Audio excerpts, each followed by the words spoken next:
Hello friends, my name is Dr. Jigisha Singh and in this video I'm going to explain the concept of provisional acceptance and government contracts. Well, as far as provisional acceptance is concerned, it is an acceptance by the acceptor which is made subject to the final confirmation by the authorities. In the eyes of law, provisional acceptance is no acceptance. It does not result in any legal relationship. It is not binding on the parties. In spite of provisional acceptance, both the parties are free to withdraw the offer or acceptance. For example, a certain company wants to auction certain goods through public. The company authorizes his junior manager to public auction. At public auction, bid of B is the highest. The same is accepted by the manager. However, according to the terms and regulations of the company, such auction can be conducted by one of the directors. So, acceptance of the highest bid by the junior manager is provisional as it is subject to confirmation by the company, that is, the director.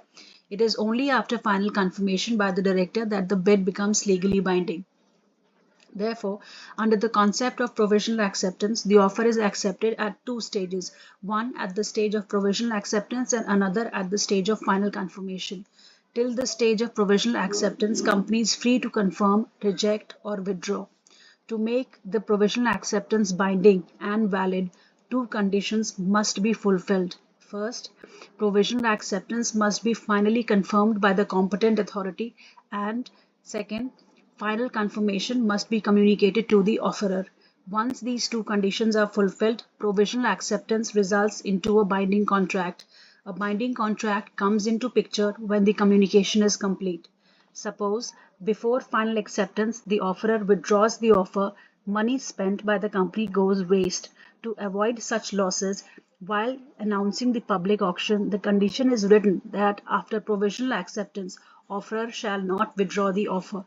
Such conditions are mostly mentioned in the case of every company and government contracts. As a normal rule, after provisional acceptance and before final acceptance, offer can always be withdrawn and the company, that is the acceptor, is free to accept, confirm or reject. After provisional acceptance, the offerer is legally free to withdraw the offer, except under two situations. That is, there are situations in which offer cannot be withdrawn after the provisional acceptance. First, when the prohibition of withdrawal of offer is contained in a statute or rules and regulations having a force of law. In such case, the offerer is bound by the prohibition and offer cannot be withdrawn. State is ordinarily empowered to make rules and regulations if prohibition is contained either in the statute or rules and regulations. Law prohibits it. The offerer cannot withdraw the offer as its prohibition of withdrawal of the offer has the force of law.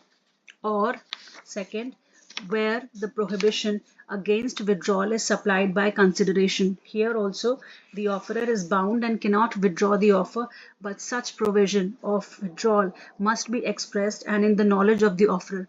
In cases of provisional acceptance where there is prohibition clause, that is, offer cannot be withdrawn after PA and after provisional acceptance and before final acceptance, there are two agreements. One agreement is the sale and purchase, and the other agreement is implied, which is not to withdraw the offer after provisional acceptance and before final acceptance. Both agreements can amount into contracts only when agreements are supported by consideration. Main agreement already has the consideration in it, payment of money against the sale and purchase of property. For the second agreement to be enforceable or binding, there has to be consideration supplied. Prohibition against withdrawal is always void except under the given two exceptions. If there is no consideration, example, no security deposit, in that case, incorporation of a clause that offer is not allowed to withdraw the offerer is not allowed to withdraw the offer after provisional acceptance is void and has no meaning. In spite of the knowledge of the prohibition, the offerer can withdraw the offer and withdrawal would be valid. But if there is some consideration as security deposit by the offerer, in such situation also incorporation of prohibition clause would be binding only when forfeiture clause is also incorporated. That is, in case of withdrawal of the offer, the security deposit by the offerer would be forfeited. But suppose there is only prohibition clause incorporated and there is consideration, security deposit. the acceptor fails to incorporate the forfeiture clause. In such situation also the offerer is free to withdraw his forfeiture and he is free to withdraw his offer, and he can enforce to pay back the security deposit. So for prohibition of withdrawal of offer to be valid, there must be a prohibition clause along with consideration, that is security deposit, and its forfeiture clause must also be incorporated. Again, consideration paid without clause of forfeiture of security deposit is immaterial and the prohibition is void and cannot be enforced. Now we move on to government contracts. Article 298 and 299 of the Constitution of India are relevant. Article 298 empowers the government, that is the state, to carry on any trade. Article 299, the executive head is bestowed with powers to enter into contract. In case of a state, the executive head is the governor, and in case of union, the executive head is the president. To enable the president or governor under the Constitution to enter into contract, the government has framed certain rules known as the conduct of business rules, which provides various guidelines for entering into contract so that power to enter into contract is not misused. Apart from business rules, Article 299 lays down three essential conditions for entering into contract. Number one, the contract must be entered in the name of the president or governor, as the case may be, reason being the executive power vests with the president and the governor.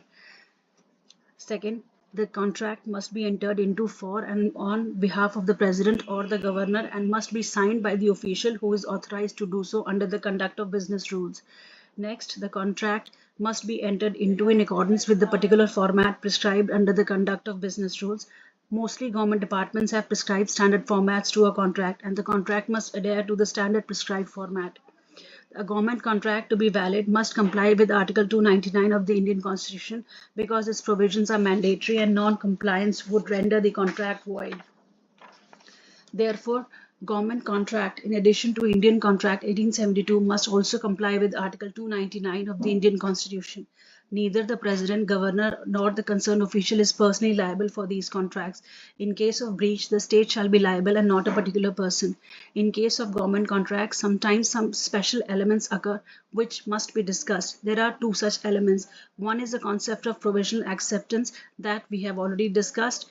The second is and other is in government contracts, more particularly in certain cases, no binding contract result even after final acceptance and communication thereof. This second condition is by large present in government contracts. For example, government invites tenders and it states that government has finally decided to purchase a given quantity of a given commodity. Here, decision to purchase is final. Tender of A is accepted provisionally, finally confirmed by the competent authority, and final acceptance is communicated. There is a binding contract. In such a case, confirmation of the provisional acceptance thereof shall always result in a binding contract, and the government is bound to place order.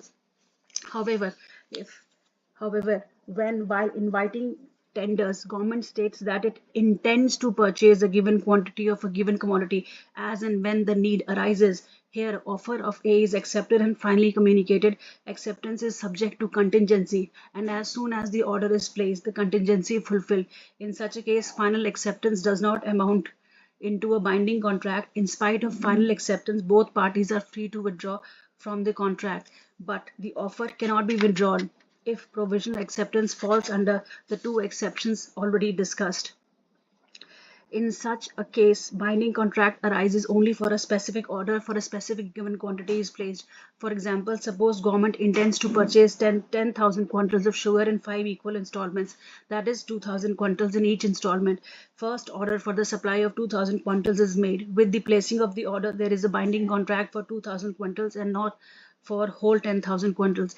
If there is breach of contract, the party is bound to pay damages of 2,000 quintals only. For rest 8,000 quintals, both the parties are free to withdraw before order is placed for actual supply, since there is no binding agreement.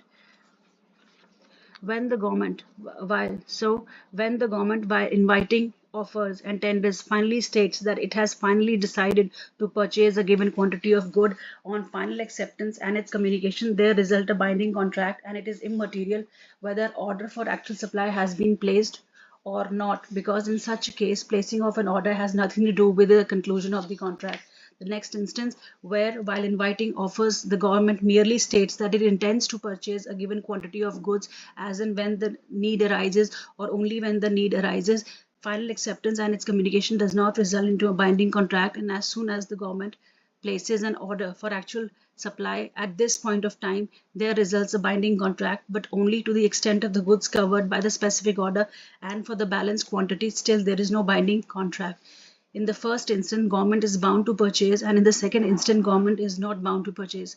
With this, I conclude. In the next lecture, I would be discussing cases on offer and acceptance. Thank you.